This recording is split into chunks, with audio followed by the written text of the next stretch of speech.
What is up guys? This is me, Upper Universe, back with another video, and today we are going to be ranking all of the Batman movies. We are only going to be including the solo Batman movies, so stuff like Batman and Superman and Justice League will not be included. And so this is going to be a list of 9, and we'll start off from least to greatest. And I hope you guys enjoy this list, and also comment down below on if you agree or not, and if you have watched all the Batman movies or know enough about the movies, then I want you to comment your opinion down below and see how well we match together. Okay, so coming in at number 9 we have Batman and Robin, and the majority of people would also say this too because the movie is like Batman Forever, except it's just a whole lot worse. Like, you have so many bad lines from Mr. Freeze. The characters aren't likable. It's way too silly, and it's silly in the wrong way. It's not done right. The movie just feels wrong to me, and it's definitely the worst of them all. It actually used to be one of my favorite movies when I was a little kid, but now when I look at it, it's just like, wow. It is definitely probably one of the weakest movies of all time, to be honest. This next list, or this next spot, was kind of tough for me to make because I was debating between the two on which one I think was better. So coming in at number 8, which you guys might be surprised to hear this, Batman Returns. So the only issue that I have with this movie is that it's not really much of a Batman movie, to be honest. It really focuses on the villains more than it does the characters, or more than it does Batman. And to me, I feel like it needed more Batman. Now I think Penguin in this movie was great. Catwoman was decent. It just really didn't hit for me. And it's not really a Batman movie you would watch for entertainment. It's kind of has boring dialogue, something which can be okay in certain movies, but it just didn't really work for me. Okay, and so coming in at number 7, we have Batman Forever. Now this movie is such a mixed bag because you have really good parts, and then you have parts that are questionable. It was clear in the movie that it was meant for like McDonald's promotion, because you hear about Batman saying he'll get drive-through. When you have that in a Batman movie, it's like, you're in for a movie that's not really that serious, but I think the movie does have some really good key elements. The Riddler is great in this movie. The problem that I have with it is Two-Face, and he's not really Two-Face. He's like the exact opposite of what you expect him to be. There needs to be two polar opposites for the villains in order this movie, I think, would work better. Because you should have a Riddler that is hilarious, silly, and then here you have Two-Face, who is serious and chaotic.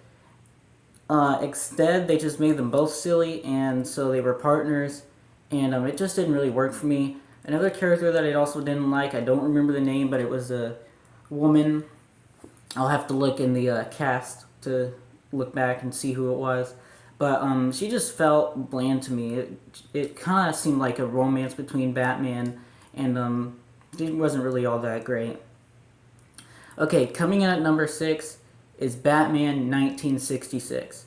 So this movie is enjoyable for sure. You have the shark scene, you have the scene where Batman is trying to throw a bomb somewhere because he has to find somewhere to let it go.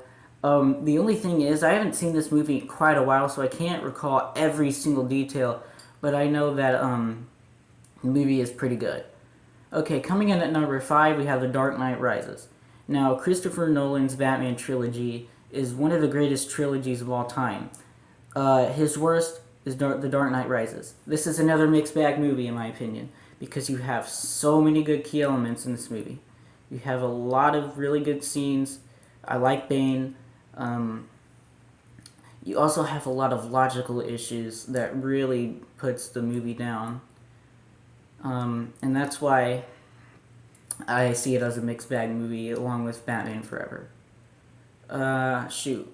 Are we on number 5 or 4? Hold on, guys. Let me pause this and let me think about what number I'm on. I lost track. Okay, so coming in at number 4, we have Batman, the original Batman movie, 1989. That was a pretty good way to start off the Batman movies, except there's a lot of Batman movies before that. But we have Jack Nicholson playing as the Joker, who I think was a pretty good Joker. Not the greatest, but he was a good Joker. And another thing with this movie is that I haven't seen it in a while, but the parts that I recall were pretty good, and so it gets a number 4 spot. Because coming in at number 3, we have Batman Begins. Now, I like Ra's al Ghul as a villain. I think that he was pretty good. Batman in this movie is really good. I like the backstory on how Batman pretty much became Batman. I think it was a pretty good movie. It did it in the right way. Batman basically overcomes his fears in the movie, and I just find it pretty enjoyable. Coming in at number 2, we have The Batman. This movie was way better than I expected it to be. Way better. The movie, I didn't expect The Batman to be bad, but I expected it to be your average Batman movie. I just felt like it was just a little bit too long. It could have been cut down to 2.5 hours. I think it would have been good there. The characters in this movie are very good. And this movie is super serious. Some people say it's too serious, but in my opinion, I think that it's good serious. Like, it's enjoyable. It's Detective Batman. Robert Pattinson was a great Batman in this movie. Paul Dano's Riddler, very good. My favorite Riddler. The Penguin, really good. Catwoman, surprisingly well. So you have lots of good characters. It's a detective movie, that's what it is.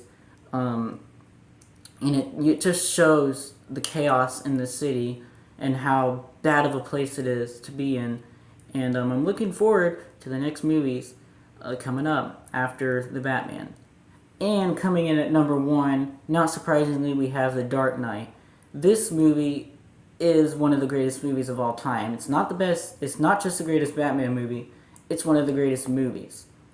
The Joker is just spectacular. You have very, very good characters in this movie. Great dialogue. The Joker is not the type of villain who's like, kill Batman, kill everyone. Well, he kills bad guys too, because he says that, he basically just says something along the lines of they're all not good criminals. So he basically manipulates the criminals into thinking that they want to kill Batman. And he is just really good in this movie. I just find this movie to be one of the greatest movies of all time. So let me know if you guys agree with this list. And I will see you on next video. And thank you guys for watching. Goodbye.